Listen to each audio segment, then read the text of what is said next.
Tidak bisa dipungkiri, Aceh dikenal sebagai daerah yang mempunyai historisnya dengan gelombang besar. Belahan dunia mana yang tidak mengetahui kejadian dahsyat itu? Dan karena itu pula, kami putra-putri Aceh dilupakan sebagai cucu dari Sultan Iskandar Muda yang berani, tidak mudah menyerah, serta pendidikan Islam yang menjembatani.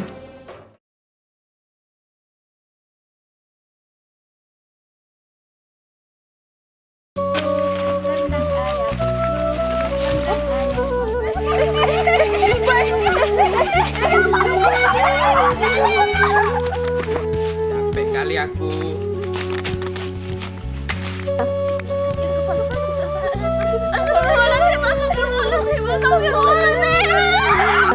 Air laut surut, air laut surut. Smong, smong, ayo lari, ayo lari, ayo lari. Ke bukit, ke bukit, ke bukit, ke bukit.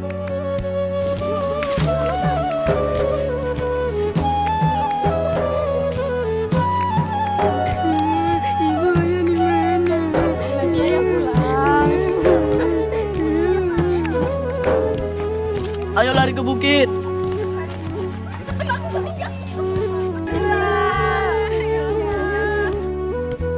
Ya Allah, sungguh benar apa yang terjadi. Aku sebagai hambamu hanya bisa tunduk dan percaya bahwa takdir yang kau berikan adalah yang terbaik. Selamatkanlah kami, lindungilah kami.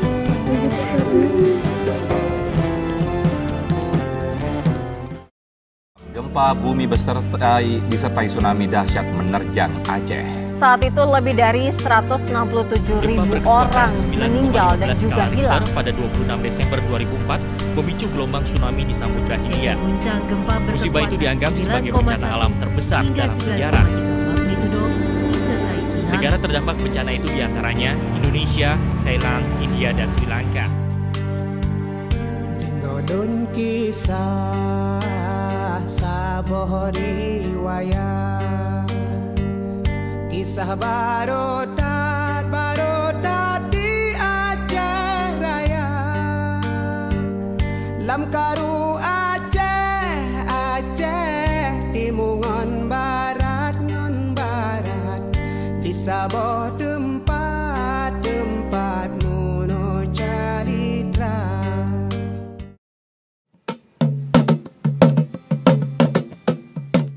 Tsunami menghantam daerah-daerah di pinggiran Samudra Hindia, salah satunya Aceh.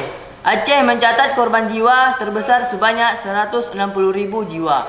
Namun di Kabupaten Semelu tercatat hanya 7 korban jiwa dari kejadian dahsyat ini.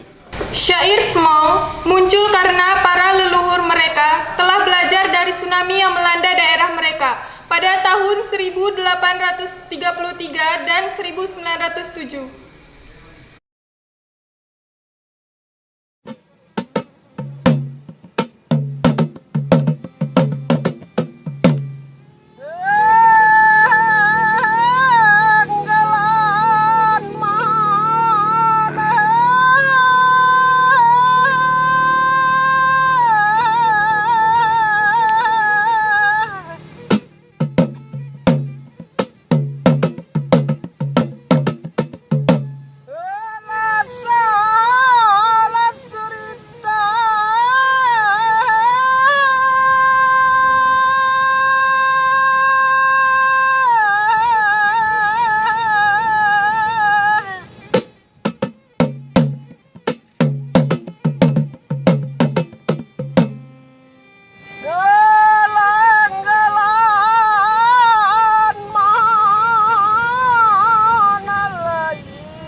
Putra Putri Aceh bangkit dengan guncangan 16 tahun yang lalu menjadi terumbu